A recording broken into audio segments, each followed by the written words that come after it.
রূপসী বাংলার পর্দায় আপনারা যারা দেখতে পাচ্ছেন আপনাদেরকে আন্তরিক মোবারকবাদ ও সালাম জানাচ্ছি। আসসালামু আলাইকুম ওয়া রাহমাতুল্লাহ।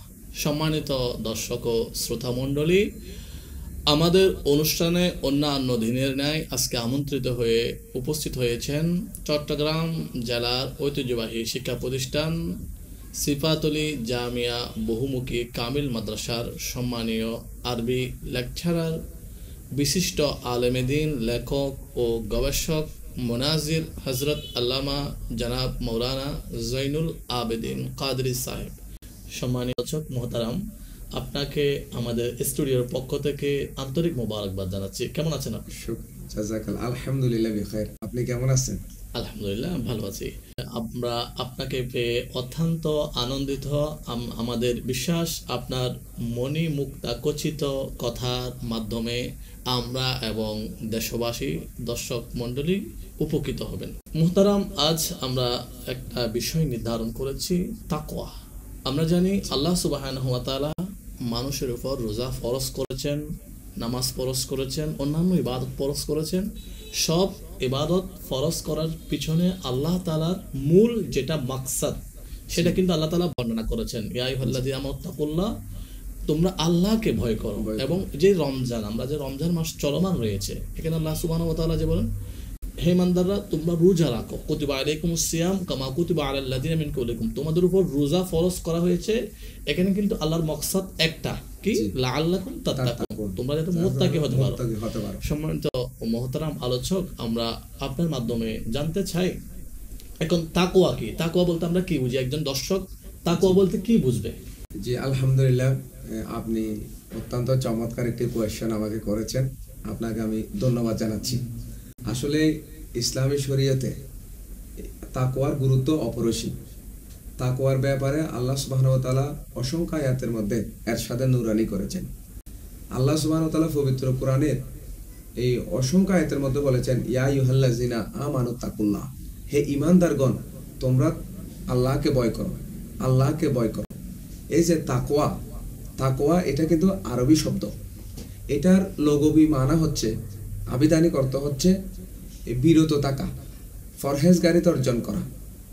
তার মানে হলো যে সমস্ত কার্যকলাপে আল্লাহ সুবহানাহু ওয়া তাআলা অসন্তুষ্ট হয়, রসুলে পাক সাহেবে সাল্লাল্লাহু আলাইহি ওয়াসাল্লাম অসন্তুষ্ট হয়, সেই সমস্ত কাজ থেকে নিজেকে বিরত রাখা, এটাকে বলা হয় মূলত তাকওয়া। মাশাআল্লাহ, চমৎকার বলেছেন। এই তাকওয়ার গুরুত্ব সম্পর্কে যদি আমরা বলতে চাই, তাহলে আপনি একটা এই খুতবার মধ্যে আয়াতে করিমা উল্লেখ করেছেন, জিকির করেছেন, যে আল্লাহ সুবহানাহু ওয়া তাআলা বলেছেন, ইয়া আইয়ুহাল্লাযিনা আমানু, হে ঈমানদারগণ, কুতিবা আলাইকুমুস সিয়াম, তোমাদের উপর রোজা ফরজ করা হয়েছে, কামা কুতিবা আলাল লাযিনা মিন কাবলিকুম লাআল্লাকুম তাত্তাকুন। এই যে রোজা মুমিন মুমিনাতের উপর আল্লাহ সুবহানাহু ওয়া তাআলা ফরজ করেছেন, তার একটাই উদ্দেশ্য, সেটা হচ্ছে বান্দা যাতে তাকওয়া অর্জন করতে পারে।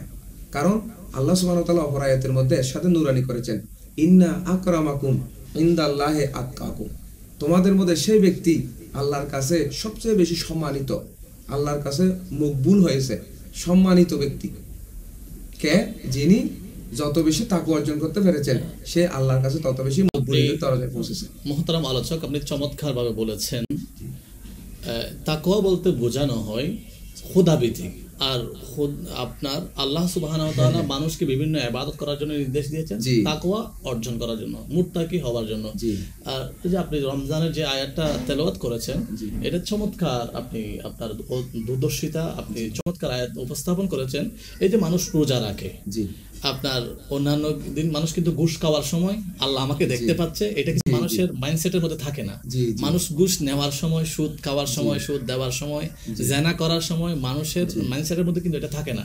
কিন্তু একজন মানুষ যখন রোজা রাখে, ওনাকে যদি বলা হয় একটা রুমের মধ্যে এনে, এখানে কেউ দেখছে না, একটু নাস্তা করে নে, কিন্তু ওই মানুষটা নাস্তা করবে না, বলে না আমি রোজা রেখেছি, এটা তো কেউ না দেখলেও এই যে একদম রোজাদার।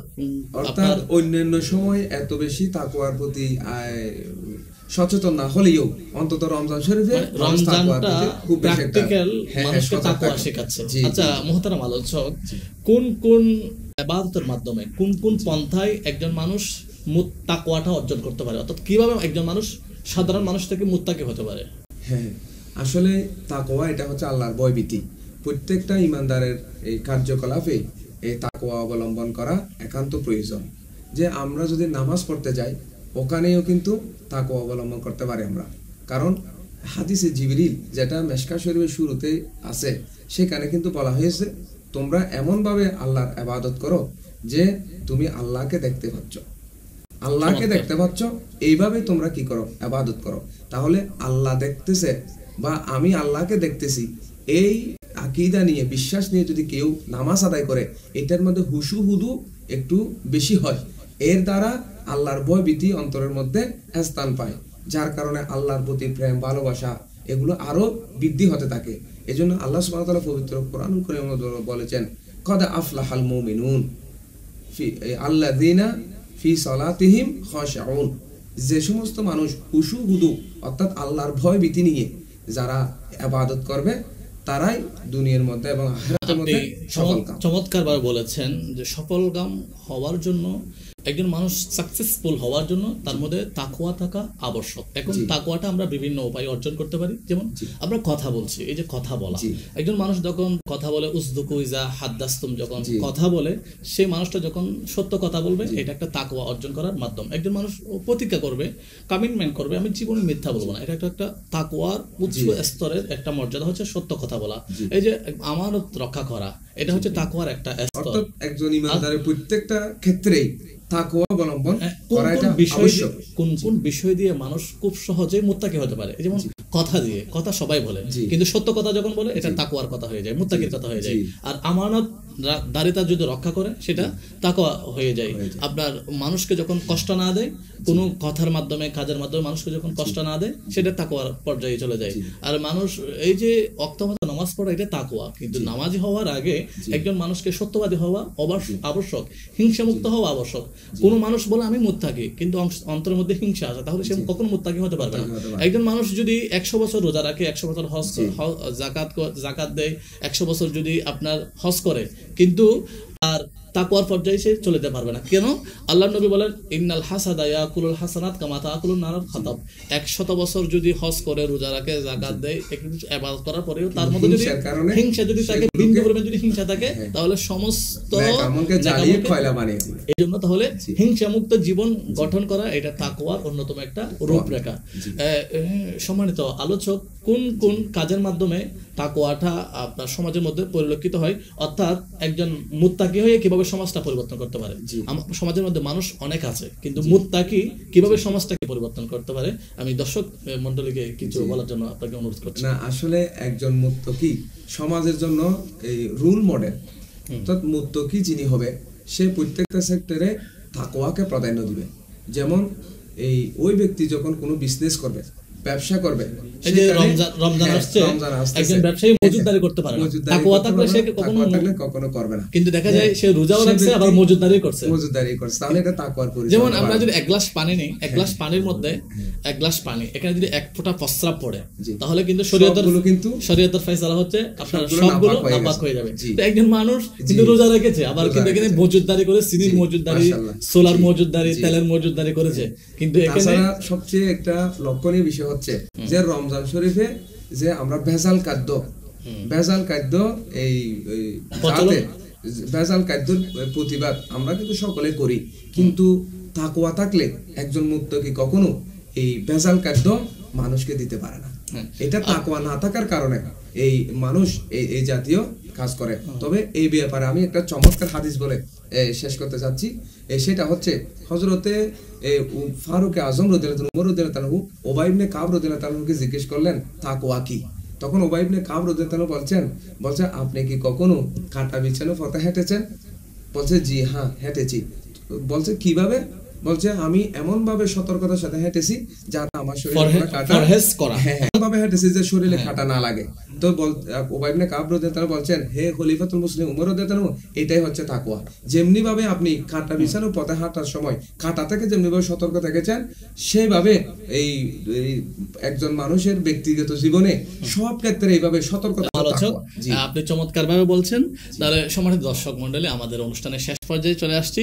আমরা তাকওয়াটা নিয়ে আজকে যে পর্ব আপনাদের সম্মুখে উপস্থাপন করেছি, আল্লাহ সুবহানাহু ওয়া তাআলা বিভিন্ন পদ্ধতিতে আমাদেরকে মুত্তাকি হওয়ার জন্য বলেছেন। যেমন সূরা বাকারা 21 নং আয়াত আল্লাহ সুবহানাহু ওয়া তাআলা বলেন, ইয়া আইয়ুহান নাসু উবুদু রাব্বাকুমুল্লাযী খালাকাকুম ওয়াল্লাযীনা মিন ক্বাবলিকুম লাআল্লাকুম তাত্তাকুন। আল্লাহ আমাদেরকে সৃষ্টি করেছেন মুত্তাকি হওয়ার জন্য।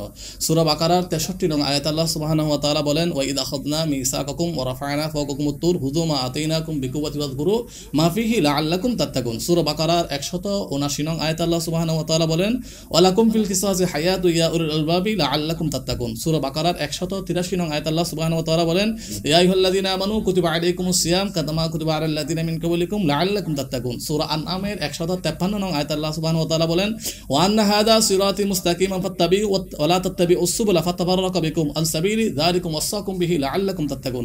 সূরা আরাফের 65 নং আয়াত আল্লাহ সুবহানাহু ওয়া তাআলা বলেন, ক্বালা ইয়া কওমি ইবুদুল্লাহা মা লাকুম মিন ইলাহিন গায়রু আফালা তাত্তাকুন। সূরা আরাফের 171 নং আয়াত আল্লাহ সুবহানাহু ওয়া তাআলা বলেন, খুযু মা আতাইনাকুম বিকুওয়াতি ওয়াযকুরু মা ফিহি লাআল্লাকুম তাত্তাকুন। সূরা ইউনূসের 31 নং আয়াত আল্লাহ সুবহানাহু ওয়া তাআলা বলেন, ফাসায়াকুলুনা আল্লাহ ফাকুল আফালা তাত্তাকুন। সূরা নাহলের 52 নং আয়াত আল্লাহ সুবহানাহু ওয়া তাআলা বলেন, আফা গায়রিল্লাহি তাত্তাকুন। সূরা মুমিনুনের 23 নং আয়াত আল্লাহ সুবহানাহু ওয়া তাআলা বলেন, ফাকালা ইয়া কওমি ইবুদুল্লাহা মা লাকুম মিন ইলাহিন গায়রু আফালা তাত্তাকুন। সূরা মুমিনুনের 32 নং আয়াত আল্লাহ সুবহানাহু ওয়া তাআলা বলেন, মা লাকুম মিন ইলাহিন গায়রু আফালা তাত্তাকুন। এভাবে আল্লাহ সুবহানাহু ওয়া তাআলা কোরআনুল কারীমের প্রায় 252 নং আয়াতে কথার মাধ্যমে, কাজের মাধ্যমে, নামাজের মাধ্যমে, রোজার মাধ্যমে, হজের মাধ্যমে, যাকাতের মাধ্যমে, ইবাদতের মাধ্যমে, হাঁটার মাধ্যমে, চলার মাধ্যমে, পরিবার পরিজনকে পরিচালনা করার মাধ্যমে মুত্তাকি হওয়ার জন্য আল্লাহ সুবহানাহু ওয়া তাআলা আমাদেরকে নির্দেশনা দিয়েছেন। আল্লাহ সুবহানাহু ওয়া তাআলা আমাদেরকে মুত্তাকি জীবন যাপন করার জন্য তৌফিক দান করুন। ওমা তৌফিক ইল্লা বিল্লাহ। সামনের পর্ব দেখার আমন্ত্রণ জানিয়ে বিদায় নিচ্ছি। আসসালামু আলাইকুম ওয়া রাহমাতুল্লাহ।